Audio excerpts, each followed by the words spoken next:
basically I'm an art consultant and a writer, and I have an interest in regeneration and city spaces. So I lived in Ahmedabad for about 4 years, and I used to work on a project which is called the International Hat Project, which was here and there. I was working with 2 British gentlemen. We were looking at bringing artists to Ahmedabad and other parts of India. So there came a point when we needed a space for these artists to live in Ahmedabad, and I chanced upon Arts Reverie, which was a 1920s house, locked up and dilapidated. And we were trying to rent the house, and we just saw that the effort required to spruce it up and bring it to a certain standard of habitation would match the requirements, perhaps. You know. So we ended up buying it. We co-own that house. In terms of investment, I think it's taken more than what we thought it would, not just in terms of money, but much more in terms of actually building around the idea of a regeneration project like this, because people in the locality are keen to actually move out of there, as you may have noticed, because it's just too expensive to preserve the heritage.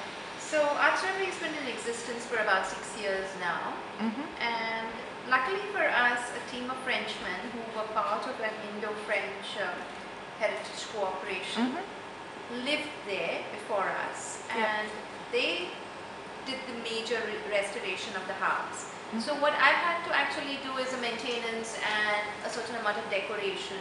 So the furniture, etc., as you may have noticed, is from the streets of Ahmedabad. It's all very local. It's been done on a shoestring. And we keep adding. Artists keep coming there. Sometimes they work on the walls. Things get repainted. So in that sense, it's an organic house. From time to time, we have events happening there. So the idea is to open the doors up for people in the city to come in and for there to be an engagement. I run the Ahmedabad International Arts Festival, which happens once a year. And as part of that festival, we initiated the Pole project. A pole is an inner city area where we were looking at cleanliness, cleaning, beautifying.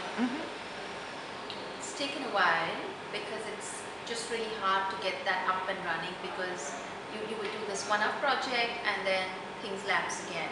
So we had a German artist who came and stayed with us, and she actually went about the pole like a Pied Piper, taking children with her, and they picked up all the dirt in the pole and they made sculpture out of it. And this was exhibited, and all their parents came and took a look. For 2 weeks the pole remained really clean, and then we went back to base. So it's an ongoing battle in many ways, and I call it a battle because for the locals it's like you're the outsider. We've lived here for generations. And how can you come and impose this on us and tell us that, okay, the surroundings need to be clean, there needs to be hygiene level, all of that. Besides which, I think there's a sense of resistance from the local community in that Arts Reverie is perceived as being quote-unquote wealthy, because we have people coming, staying there, all of that. And therefore they feel that we have the means and the resources, which is not the case, because we're all, the 3 of us are arts managers, and whatever we earn gets sunk into the place. Whatever we charge people to stay there, we don't even manage to cover costs, because Ahmedabad has a seasonal situation. From April to September, it's just too hot to be there, you know. So like I keep joking with my business partners, only madmen, dogs and Englishmen will be here at that time. But they come every summer, you know. We came at the end of March, no, it's impossible, really.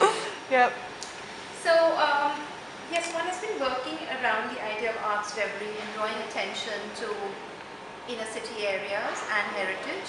If you look at the map of Ahmedabad, there are these distinct regions. There's the vernacular architecture, the modernist architecture, and then there's the new architecture that is on the outskirts of the city. So there are actually 3 distinct zones, and it's strange that children from a particular zone may never have been to another zone in their own city. So with projects like the Heritage Walk and lectures, talks, things like that that we organize at the house, the whole effort is to bring children there, to bring young collegians there, to bring people from design institutes to come and look at it. Yeah. So in that sense, Arts Reverie is like a case study for many people. It is difficult. It is difficult. I can't promise to say that we've sort of succeeded in doing all that we have set out to do. It's a long haul. Would you say it's an experiment project in a way? I'd say it's more than an experiment because I live and breathe it. Yeah. My business partners are in the UK, and I have to run it 24/7. Okay. So it's a living house. It demands that you attention. look after it, Yeah. So it's definitely not an experiment. It's actually a make or break. Oh, I see. But luckily enough, we've had an interest from Manchester Metropolitan University, and they've been sending researchers every year, and now they understand the importance of being able to sustain this space. So they've come forward with a sponsorship, a 3-year sponsorship, that allows us to run the house during the summer months when we don't have too much traffic. Yeah. And also pay for the renovation and things like that. Because as you can imagine, the wear and tear is huge. Yeah. So that's about Arts Reverie. Was there anything else that you needed to know? Well, in terms of the interior and decor, you said that you've done it sort of with the local resources. I personally think it's very beautifully and tastefully done up. And obviously the artwork that you've incorporated just works beautifully well with it. So I did really like it. It's just a very cozy, homely space, creative space. I'd have loved to see more of that in Ahmedabad. So that was the only regret I've had walking around and seeing all these rundown houses. Suddenly it's like, oh my God, there's so much here, but what can be done about it? So yeah, I think it's also that I'm not a trained designer, so it works beautifully. Because I'm not a trained designer, it's easy to bend the rules. There's nobody to stop me from saying, you can't put orange with a purple. I can if I want to, because it's my aesthetic that's there. And we keep it changing so that each time visitors, and now we have several visitors who come again and again, there's a surprise. And if you saw those ceramic flowers, they were done in I love those. French. Yeah, I love those. They were amazing. And they were brought into India on a project for the festival 2 years ago. And this is recycled material. And those flowers were created out of recycled material. So I think the whole intention is that in an incidental way, you communicate to the person who's coming to stay that look, it is possible to recycle at every level. At one point we had little text notes near the artworks, but that looked just too much of an exhibit, so we took it off. I'm hoping to produce a catalogue at some point. We will. For a while we even had a little exhibition in one of the rooms below, which had artworks left behind by all the artists who'd been there. Whether it was a sketch or a little piece of sculpture, something that they made in the city, it was a remnant. So it was also a remnant about the city. It was a remnant about their own lives. So one is engaging with people all the time. We had this artist called her name will come to me. She's a dancer, and she has this really stunning project. It's called the Red Dress Project. So she wore this red dress, and there's a photograph of it in the house, and she posed near the rubble when they broke down the entrance to the fold. So her project was to come back each year and shoot and to see how the locality has changed. The Haldi Fold was very different when we bought Arts Reverie. There was this formal old structure, the gate was there, and then that was knocked off and the road was widened. Oh, I see. So, and what's happened is that it's become very congested. It wasn't so congested 6 years ago. But these are things that one has to navigate without disturbing the sentiments of the local residents. You did say that you're not a trained interior designer, but what I loved about the space was your personal input. So I'm very much into self-expression within a space. And I personally think that's more valuable and more meaningful than trying to adopt something that's not yours. So that's why I felt that the space was very homely and very arty, and just a great base for creative artistic people wanting to Yeah. perhaps explore, connect, or link. So Well, it's good to hear that, because we often have Indian sort of quasi-tourist guides saying, you know, your bathrooms are shared. I said, well, it's a home. It's a yeah, homestay. We're not a hotel, which is something that because we're, unfortunately in India, because of the laws, yeah, we're under the heritage hotels category. yeah, So we're a heritage property, but we're not a hotel. And there is no homestay law in the state as yet. yeah, Which is why we're clubbed under this banner. yeah, And I think that it's important for me to have that sort of traffic as well, because that's what keeps the place running. We're not able to, maintain yeah, expenses otherwise. As far as the decor goes, there are a couple of things that we try and hold on to. Yeah. You may have seen the wall paintings. yeah. I That's love a local that. painter called Sanjay Chitara, who's a Matani Pacheri painter. The Matani Pacheri is a scroll painting that's done in temples. It's at the back of a temple. So Sanjay went on a residency to Manchester, and it was interesting to see a craftsman from Gujarat Yeah, being placed in Manchester, and he used his idiom but created completely contemporary works. And that whole exercise was very important for us, and it's something that we like to sustain by bringing local craftsmen yeah. to create or engage with the house. I did love Anytime. that being incorporated into an interior, like his fishies on the floor as you walk in, and on the main area, and then also the paintings on the first floor. So I thought that was really beautiful. Yeah, absolutely. And he pours his heart out, and it's not something that he does, because the rangoli is a very traditional Indian form of making your space sacred. And here it is, you have these fish which are swimming on a cow dung floor, and you have a cow dung floor, and that just happened because I didn't have the heart to rip out the old floor, which was cracking. So then we said, okay, let's use a local solution. Yeah. So everything that we use is local, it's cost effective, and it gives me then the flexibility to change things around all the time. And my business partner, every time he comes to the gallery here, he says, you're completely schizophrenic, because Arts Reverie is over the top and the loft is very minimal. So, well, I think the territory defines the look.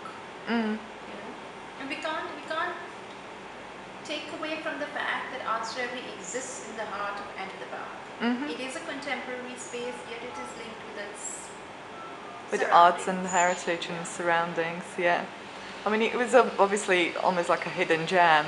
Because we walked in the area, and it was interesting because we got invited by random people into their houses. I know, that was interesting. It was a very different experience, and obviously we got to perhaps see the way people live in different spaces. So we went to a house. It was a very simple place, like a Jane mechanic and gas repair technician. Then we've been stopped by an older lady who invited us into her heritage house, and they were much better off, but still the house needed work. So it's kind of interesting to observe and see the arrangement, really. Yeah, we the thing is, the previous owners, the people who first owned the house, they came to see it 2 years ago, and they couldn't believe this was a house they grew up in, because the transformation. There was a transformation. I mean, not a physical transformation in terms of the actual allocation of space, but the way we reutilize the spaces.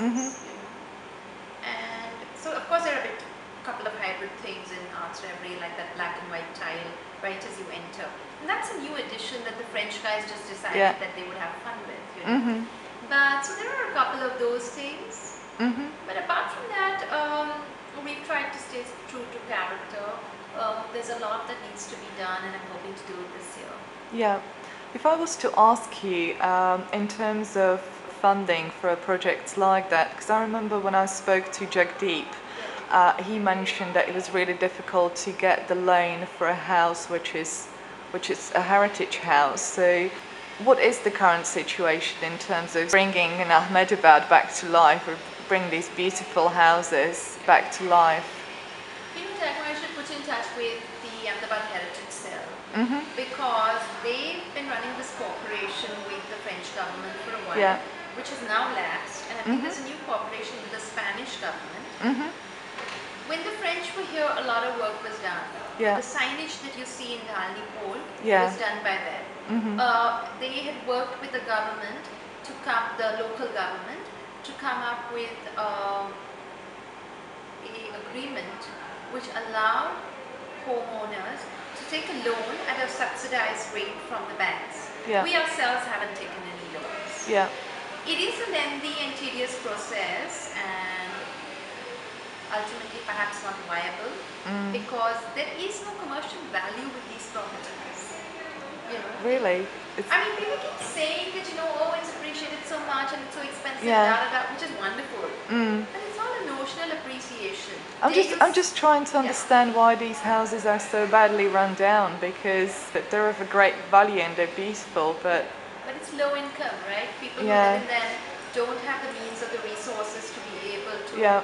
restore them and bring them to the level that they should be at. Yeah. So I think a lot of work needs to be done.